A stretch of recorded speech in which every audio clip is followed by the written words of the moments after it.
Construction का next chapter start करने वाले हैं, डैम्प प्रूफिंग एंड वाटर प्रूफिंग।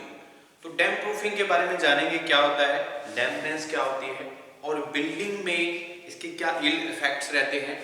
और इस चैप्टर में हम डील करेंगे बहुत सारे मेथड्स जो अडॉप्ट करते हैं हम, ताकि डैम्पनेस से हमारी बिल्डिंग्स को बचाया जा सके और जो उसके इल इफेक्ट्स हैं, इफेक्ट्स जो उनकी वजह से जो डैमेज आता है उनसे प्रिवेंशन मिल सके।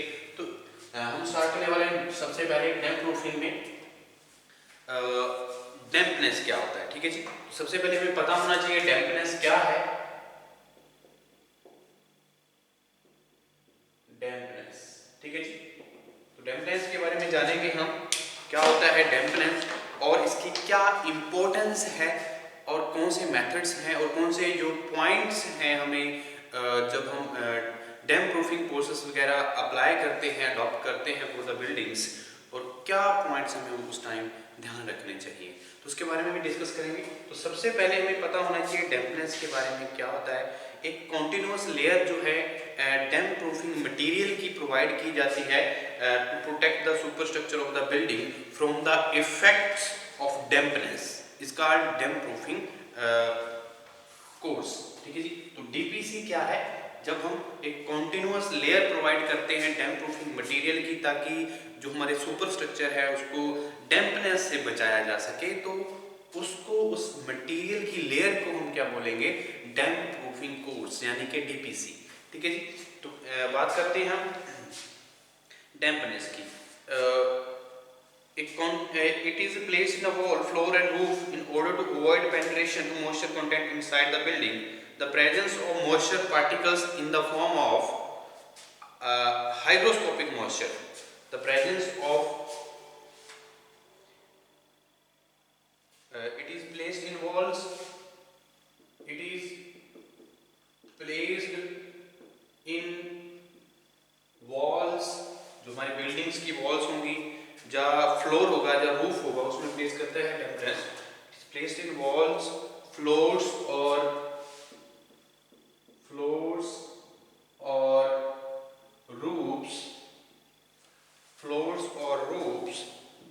in order to avoid penetration, in order to avoid penetration, in order to avoid penetration of moisture content inside the building, penetration of moisture content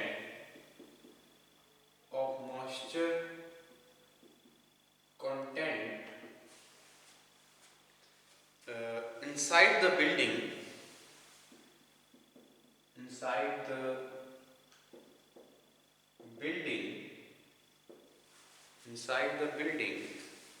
the presence of moisture particles,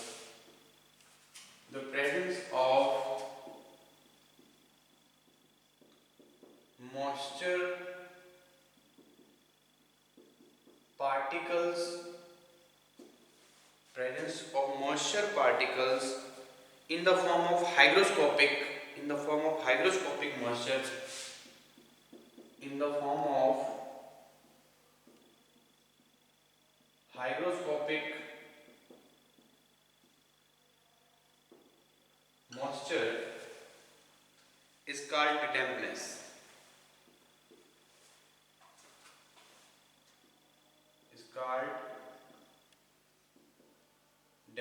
ठीक है, तो dampness क्या है, ये walls में, floor में, roof में, किसी पार्ट्स में क्या हो सकते हैं, ये आ सकती हैं हमारी बिल्डिंग्स के।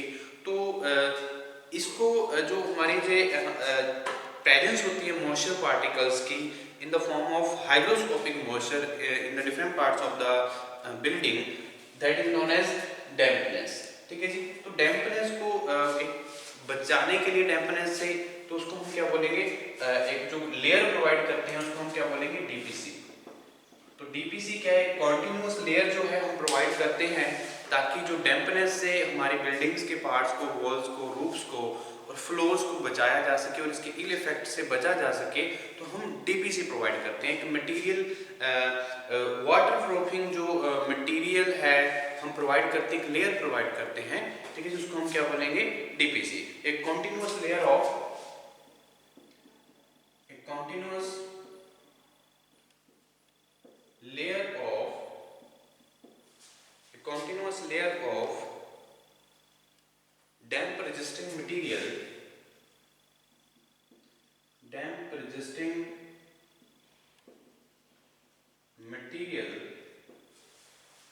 damp resisting material provided to protect the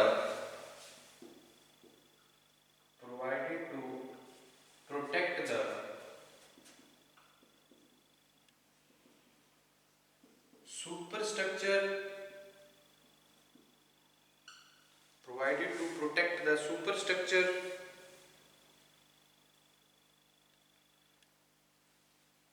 of the building from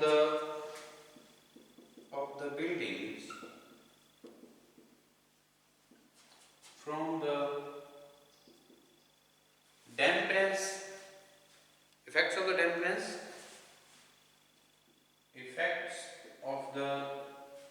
dampness,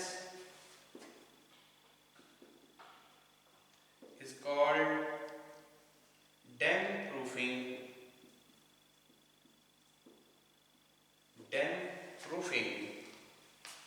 course,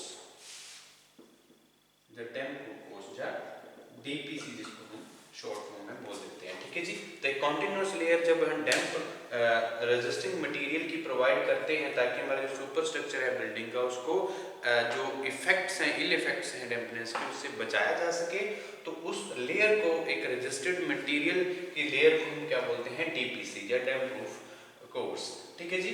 तो जी हमारी क्या इम्पोर्टेंस क्या है डैम्पनेस जो हम डीपीसी प्रोवाइड करते हैं, तो ये इम्पोर्टेंस क्या रखता है हमारा जो डैम्प प्रूफिंग और वाटर प्रूफिंग चैप्टर है, तो इसके बारे में जानते हैं। तो ये हमारा जो चैप्टर है क्या इम्पोर्टेंस रखता है, जो हमारी अलग अलग तरह की जो हमारे बिल्डिंग्स के पार्ट है उसमें क्या कर जाता है, जो मॉइस्चर है बहुत सारे कारणों से एंटर करता है, ठीक है जी।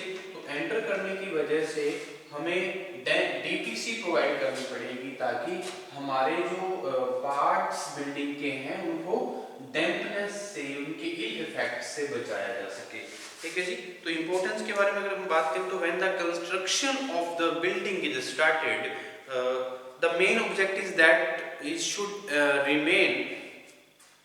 should remain dry and no moisture should travel through walls, floors and roofs etc. तो कोई भी पार्ट से हमारी जो बिल्डिंग है वो उसमें जो मॉइस्चर है वो ट्रैवल ना करे, चाहे रूफ की बात करें, चाहे फ्लोर की बात करें, चाहे हम वॉल्स की बात करें बिल्डिंग्स के, तो हमारे जो बिल्डिंग है वो ड्राई रहनी चाहिए, नो मॉइस्चर कंटेंट जो है वो ट्रैवल नहीं करना चाहिए।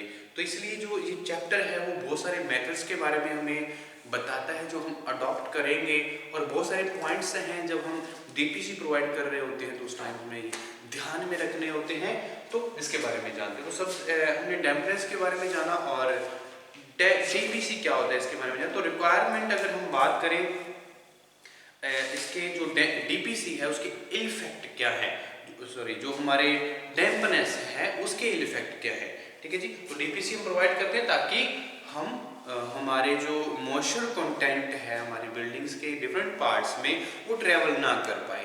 तो जो डैम्पनेस है इसके इल इफेक्ट्स भी तो होते हैं, तो क्या इल इफेक्ट्स पड़ते हैं हमारी बिल्डिंग्स पे वो हम जान लेते हैं, ठीक है जी। तो इल इफेक्ट्स ऑफ डैम्पनेस, ठीक है जी। तो क्या इफेक्ट्स पड़ते हैं हमारे डैम्पनेस के हमारी बिल्डिंग्स पे, तो इसके बारे में तो बहुत सारे जो विजुअल साइन होते हैं action of dampness in the building.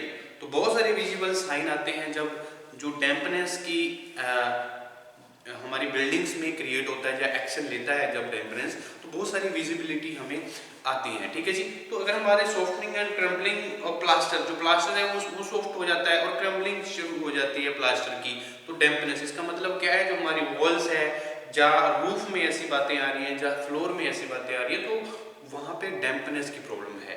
ठीक है जी। तो इल इफेक्ट्स क्या होते हैं? Softening and crumbling, softening and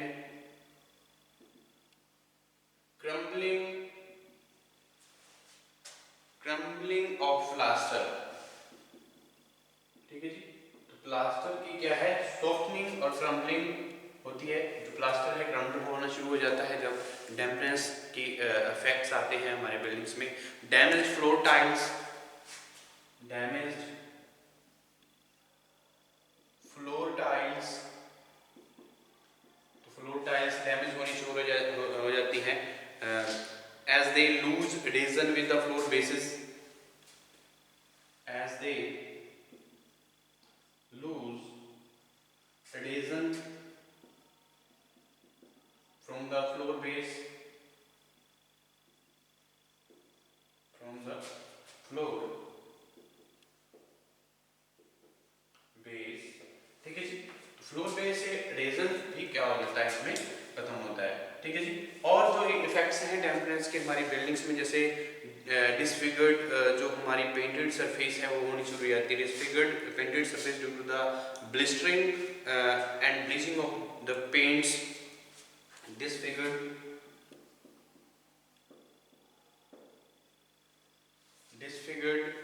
painted surface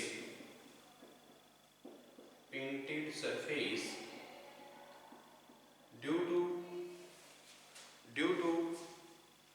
blistering and bleaching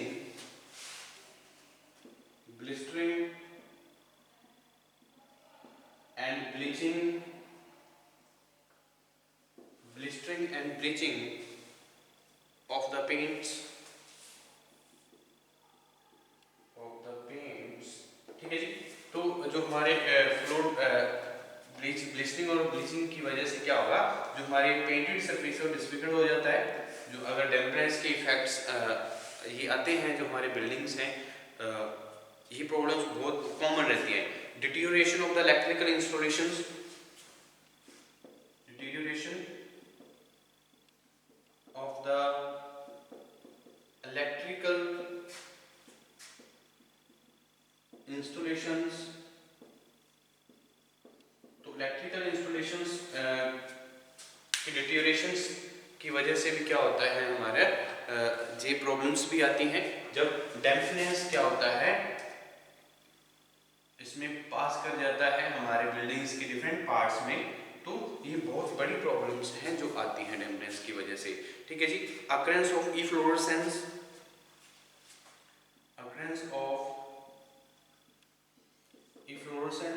efflorescence की एक बहुत बड़ी प्रॉब्लम आती है इनकी वजह से।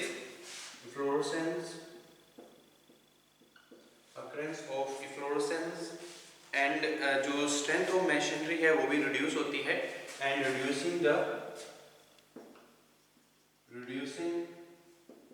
The strength of machinery. ठीक है जी। तो बहुत बड़े इफेक्ट्स रहते हैं हमारे डैम्पनेस की वजह से। ठीक है जी। तो एक डैम्पनेस जो है बहुत बड़ी प्रॉब्लम है बिल्डिंग्स में। मॉइस्चर जो कंटेंट एंटर कर जाता है हमारे different parts of the building. और क्या development of unhealthy conditions in the building, development of unhealthy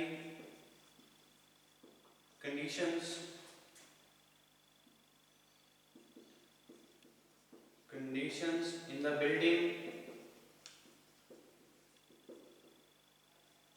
buildings। dampness create germs of tuberculosis, neuroglia etcetera. तो जो ट्यूबरकुलोसिस है, टीबी की प्रॉब्लम्स हैं, उसके जर्म्स भी क्रिएट होने की संभावना रहती है जब क्या होता है इस तरह की जो डैम्पनेस है वो एंटर कर जाती है। ठीक है जी। और it is recommended by warmth and largeness and also due to the growth of termites. तो बहुत सारी जो टर्माइट्स हैं वो भी उनकी भी ग्रोथ होनी शुरू हो जाती है डैम्पनेस की वजह से। ठीक है जी। डिकेइंग टिम्बर अगर यूज किया तो उनकी डिकेइंग शुरू हो जाएगी। Decaying of timber. ठीक है जी। तो टिम्बर की डिकेइंग भी क्या होगी, शुरू होगी इनकी वजह से, डैम्पनेस की वजह से। और क्रोजन ऑफ मेटल, अगर मेटल यूज़ करते हैं तो जो हमारे बिल्डिंग्स में हम बार्स यूज़ करते हैं, रिइंफोर्समेंट प्रोवाइड करते हैं, तो उसमें भी क्या होगा, क्रोजन शुरू हो जाएगा। Corrosion of metal, corrosion of metal, ठीक है जी। तो बहुत सारे जो इफेक्ट हैं वो आते हैं डैम्पनेस की वजह से, ठीक है जी। तो अब बात करते हैं कि डैम्पनेस क्यों आती है, क्या सोर्स है डैम्पनेस का। अगर काज की बात करें तो क्या कारण है, क्या सोर्स है डैम्पनेस के आने का, ठीक है जी। तो काज की बात करते हैं, डैम्पनेस क्यों आती है हमारी बिल्डिंग्स में। तो ये जो हमारे हैं क्या इफेक्ट्स आते हैं, जो हमारे बिल्डिंग्स हैं उनके डिफरेंट पार्ट्स में बहुत सारे जो मेजर प्रॉब्लम्स आती हैं डैम्पनेस की वजह से, तो हमने डिस्कस की। तो हम देखने वाले हैं causes of the dampness, dampness क्यों आती है, क्या कारण रहते हैं डैम्पनेस के, इसके बारे में जान लेते हैं।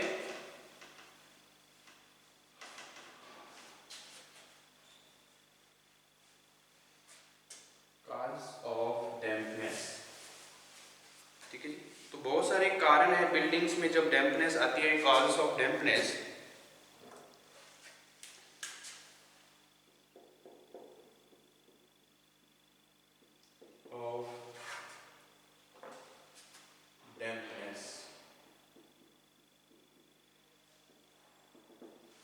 ठीक है जी।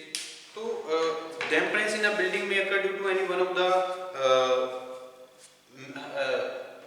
many reasons। जब हमारी बिल्डिंग्स में डैम्पनेस आती है तो बहुत सारे कारण रहते हैं, उसके बारे में हम देखेंगे कौन कौन से कारण। जैसे हम रेन पेनिट्रेशन की बात करते हैं तो रेन पेनिट्रेशन एक बहुत बड़ा कारण है। रेन पेनिट्रेशन तो एक बड़ा कारण है जो डैम्पनेस एंटर करने में बहुत ज़्यादा इसका इफेक्ट रहता है रेन पेनिट्रेशन का, जो हमारी बिल्डिंग्स के डिफरेंट पार्ट्स में एंटर कर जाती है, ठीक है जी। ज़्यादा rising of the moisture from the ground, rising of the moisture from the ground. तो ग्राउंड जो वाटर टेबल है हमारा, उसमें से क्या हो जाए, हमारी जो मॉइस्चर है वो राइज होनी शुरू हो जाती है, तो उसकी वजह से भी क्या होती है, डैम्पनेस की प्रॉब्लम्स आ सकती हैं। और condensation due to the atmospheric conditions, जो एटमॉस्फेरिक मॉइस्चर है उनकी कंडेंसेशन की वजह से, condensation due to atmospheric moisture, ठीक है जी। तो एटमॉस्फेरिक मॉइस्चर की वजह से भी, उसकी कंडेंसेशन की वजह से भी क्या होता है, डैम्पनेस आती है बिल्डिंग्स में। और जो poor drainage of the site, तो पुअर ड्रेनेज की वजह से एक बहुत बड़ी प्रॉब्लम आ सकती है, poor drainage of the site. और बहुत सारे कारण रहते हैं डैम्पनेस के आने के। इम्परफेक्ट ओरिएंटेशन अगर है, इसकी वजह से भी आती है इम्परफेक्ट ओरिएंटेशन। और कंस्ट्रक्शन डैम्पनेस, कंस्ट्रक्शन डैम्पनेस, जो कंस्ट्रक्शन है रिगार्डिंग जब मेथड्स ऑफ कंस्ट्रक्शन हम करते हैं तो उस टाइम की जो डैम्पनेस है वो आ सकती है। डिफेक्टिव कंस्ट्रक्शन की वजह से भी डैम्पनेस आती है, डिफेक्टिव कंस्ट्रक्शन, ठीक है जी। और भी कारण रहते हैं, जैसे डिफेक्टिव मटेरियल यूज करते हैं हम, कई बार डिफेक्टिव जो मटेरियल है वो यूज किए जाते हैं, डिफेक्टिव मटेरियल्स। तो मटेरियल अगर अच्छा यूज नहीं कर रहे हैं तो भी क्या होता है, डैम्पनेस की प्रॉब्लम्स ज़्यादा क्रिएट हो सकती हैं। तो उसके बाद अगर हम बात करें प्रॉपरली, अगर कंस्ट्रक्टेड वॉल हमारे पास हमने रेन रेजिस्टेंस प्रोवाइड किया तो क्या होगा, नहीं पेनिट्रेशन हो सकता, ठीक है जी। तो बहुत सारे कारण है रेन पेनिट्रेशन, ठीक है जी। तो रेन पेनिट्रेशन अगर हमने आउटर वॉल जो रहती है हमारी बिल्डिंग्स की वो सही मटेरियल यूज नहीं किया है, या हमने प्रॉपरली उसको वाटर रेजिस्टिंग जो है हमने जो वॉल है वो कंस्ट्रक्ट नहीं की है, तो हम रेन पेनिट्रेशन हो सकती है। तो रेन पेनिट्रेशन की वजह से क्या हो सकता है, डैम्पनेस आएगी। तो डैम्पनेस की वजह से हमारे जो बिल्डिंग्स की डिफरेंट पार्ट्स हैं उसमें जो मॉइस्चर है वो ट्रेवल कर सकता है, ठीक है जी। उसकी वजह से बहुत सारे जो डैमेज हैं या बहुत सारी जो प्रॉब्लम्स हैं वो क्रिएट हो सकती हैं, ठीक है जी।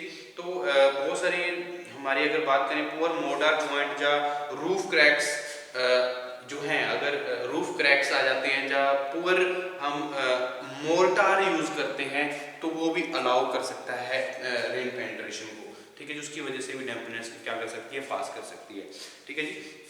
और there are number of other places which allow the penetration of moisture if not properly constructed, such as dense usually cracks, without cracks हम अगर यूज कर हमारे जो बिल्डिंग है उसको रखेंगे तो बहुत सारी हद तक हम क्या कर सकते हैं, डैम्पनेस से बचा जा सकता है, ठीक है जी। तो विंडो है, वैली गटर है या डॉर्मर यूज करते हैं बिल्डिंग्स में, जो हमारी विंडो है या चिमनी यूज करते हैं, क्रैक्स, तो इनमें से हमारे जो अलग अलग फीचर्स हैं, तो ये सारे अगर प्रॉपरली हम डिज़ाइन करेंगे तो हम एयर पेनिट्रेशन को रोक सकते हैं, ठीक है जी। तो एयर पेनिट्रेशन एक मेजर प्रॉब्लम रहती है डैम्पनेस की। उसके बाद अगर हम बात करते हैं rising of the moisture from the ground, तो अगर मॉइस्चर जो है वो ग्राउंड से राइज कर रहा है तो उसकी वजह से भी क्या हो सकता है, हमारी जो बिल्डिंग्स हैं उसमें मॉइस्चर ट्रैवल कर सकता है, ठीक है जी। If the soil over which the building is constructed is highly permeable then the dampness will be caused due to rise of the moisture. तो अगर हमारी जो सॉइल है वो ऐसी है जहाँ पे मॉइस्चर या हाई परमिएबल है, जहाँ पे डैम्पनेस की प्रॉब्लम्स आ सकती है, मॉइस्चर ज़्यादा रहता है, तो वहाँ पे हमने बिल्डिंग बना दी है तो क्या होगा, हमारे पास डैम्पनेस की प्रॉब्लम क्रिएट हो सकती है, rising of the moisture from the ground, ठीक है जी। तो ये जो हमारे वाटर लॉक्ड एरिया हैं, जहाँ अगर हम ज़्यादा चांसेस रहते हैं डैम्पनेस के, जहाँ पे हमारे एरिया लो लेइंग या वाटर लॉक्ड एरिया रहते हैं, वाटर लॉक्ड एरिया है या लो लेइंग एरिया है, वहाँ पे भी क्योंकि जो मॉइस्चर है ग्राउंड वहाँ पे राइजिंग करता है, तो डैम्पनेस जो है under capillary action case the soil is clay, और जो पीट सॉइल रहती हैं, जो पीट सॉइल है, क्ले सॉइल है, उसमें हमारी जो डैम्पनेस उसमें कैपिलरी एक्शंस आ जाते हैं, ठीक है जी। तो मॉइस्चर जो है from the ground rising of the moisture from the ground एक बड़ा फैक्टर रहता है जब हम बात करते हैं डैम्पनेस की। तो अगली बात करें तो condensation due to the atmospheric moistures, तो एटमॉस्फेरिक मॉइस्चर्स की कंडेंसेशन की वजह से भी क्या होता है, डैम्पनेस आ सकती है हमारी बिल्डिंग्स के डिफरेंट पार्ट्स में, ठीक है जी। तो इसमें अगर हम बात करते हैं condensation is prevalent under very cold climates, तो जो कंडेंसेशन होती है, इस तरह की जो प्रॉब्लम्स आती है वो ज़्यादा कोल्ड जो क्लाइमेट्स होते हैं उसकी वजह से होता है, ठीक है जी। In this case the whole area of the floor, ceilings and walls is affected. अगर इस तरह की जो इफेक्ट्स हैं, कंडेंसेशन हो जाती है एटमॉस्फेरिक मॉइस्चर की वजह से, तो इसमें जो हमारे फ्लोर हैं या होल एरिया है फ्लोर का, या सीलिंग है, अगर हम वॉल की बात करें, तो सारी की सारी इफेक्ट में आती हैं जब एटमॉस्फेरिक मॉइस्चर की वजह से कंडेंसेशन होता है, तो हमारा जो डैम्पनेस है बिल्डिंग में वो एंटर कर जाता है, ठीक है जी। तो the surface present in the damp appearance if during humid climate the sea water containing sodium chloride is used in the construction of the building, similarly chloride and nitrates of alkali metals cause dampness. जब हम construction कर रहे होते हैं तो atmospheric moisture तो भी एक कारण बनता है, जब हम sodium chloride containing water use करते हैं जब कंस्ट्रक्शन के टाइम पे, तो उस टाइम भी जो हमारे जो नाइट्रेट्स होते हैं या अल्कलीज होते हैं वो डैम्पनेस को ज़्यादा अलाउ कर सकते हैं हमारी बिल्डिंग्स में एंटर करने के लिए, ठीक है जी। तो ये भी बहुत बड़ा कारण आता है कंडेंसेशन का। तो पुअर ड्रेनेज वाटर जो सिस्टम है हमारा, पुअर ड्रेनेज की वजह से भी डैम्पनेस की प्रॉब्लम्स आती हैं। जैसे अगर हम बात करें the dampness occur through the foundation, if the buildings is constructed on low lying areas and proper drainage facilities are not available, अगर जो हमने डैम्पनेस थ्रू फाउंडेशन भी तो आ सकती है, क्योंकि हम अगर लो लेइंग एरिया में हमारी जो बिल्डिंग है वो हमने बनाई है, कंस्ट्रक्ट की है, और जहाँ पे प्रॉपर ड्रेनेज सिस्टम हमने यूज नहीं किया है, तो वहाँ पे भी क्या हो सकता है, डैम्पनेस के कारण हो सकते हैं, ठीक है जी। और इम्परफेक्शन ओरिएंटेशन भी एक बड़ा कारण रहता है। अगर हमने अच्छी तरह से जो बिल्डिंग से है वो एयर सर्कुलेशन उनकी जो अच्छी तरह से नहीं की है, जहाँ विंडो हमने इतनी ज़्यादा नहीं प्रोवाइड की है, जहाँ वेंटिलेटर्स की प्रॉब्लम्स आ रही है, ठीक है जी, तो उस टाइम भी क्या हो सकता है, हमारी डैम्पनेस जो है वो हमारी बिल्डिंग्स में वो आ सकती है। ठीक है जी। कंस्ट्रक्शन डैम्पनेस भी आती है। तो कंस्ट्रक्शन डैम्पनेस की बात करते हैं तो द डैम्पनेस में अगर the walls if more water has been introduce during construction और ड्यू टू पुअर वर्कमैनशिप। तो पुअर वर्कमैनशिप की वजह से, या अगर हम बात करें जब हम कंस्ट्रक्शन कर रहे होते हैं हमारी बिल्डिंग्स की, तो उस टाइम अगर हम जो वाटर यूज़ कर रहे हैं उसकी कोई लिमिट नहीं है हमारे पास, जब क्योंकि एक प्रॉपर प्रोपोर्शन में हम यूज़ नहीं कर रहे हैं, तो उस टाइम भी क्या हो सकता है, डैम्पनेस की प्रॉब्लम्स आती हैं। ठीक है। तो डिफेक्टिव कंस्ट्रक्शन भी एक बड़ा कारण रहता है डैम्पनेस का। ओके। तो द डैम्पनेस में also be called due to the poor method of construction as the insufficient roof slope, जो defective joints in the roof, defective rain water pipe construction, improper connection of wall, throating, जो sills की है, कॉपिंग है, fixtures है buildings की हैं, उनकी अगर प्रॉपर हमने कोई फंक्शनिंग नहीं की है, जहाँ हमने अच्छे से स्लो प्रोवाइड नहीं किया है, जो रेन वाटर आता है, तो उसकी वजह से, डिफेक्टिव कंस्ट्रक्शन की वजह से भी ये प्रॉब्लम्स आती हैं। अगर लास्ट वन की बात करें तो डिफेक्टिव मटेरियल है जो, ये भी एक बड़ा कारण रहता है डैम्पनेस का। द डैम्पनेस में also B caused by the buildings in the building if the defective material are used in the construction such as porous bricks use कर लेते हैं, सॉफ्ट ब्रिक्स यूज कर लेते हैं, जो सॉफ्ट स्टोन यूज कर लेते हैं, या डिफेक्टिव पोरस मटेरियल यूज करते हैं जो फ्लैट स्लोप्स बनाते हैं, इनसफिशिएंट लैब प्रोवाइड करते हैं कवरिंग मटेरियल, जो बैड वर्कमैनशिप होती है, जब प्लम्बिंग जो है वर्क है वो प्रॉपर ढंग से नहीं किया जाता, तो बहुत सारे जो डिफेक्टिव मटेरियल हम यूज़ कर लेते हैं, प्लम्बिंग मटेरियल हैं जो जैसे पाइप्स हैं अच्छी क्वालिटी के यूज़ नहीं करते हैं, तो उसकी वजह से भी क्या हो सकता है, डैम्पनेस की प्रॉब्लम्स आ सकती हैं। तो ये बड़े कारण रहते हैं डैम्पनेस के हमारे बिल्डिंग्स में एंटर करने के। ठीक है जी। तो नेक्स्ट लेक्चर में हम डिस्कस करेंगे जो कौन से पॉइंट हमने ध्यान में रखने चाहिए जब हम डीपीसी कर रहे होते हैं, तो क्या मेथड है डैम्प प्रूफिंग के, उसके बारे में जानेंगे।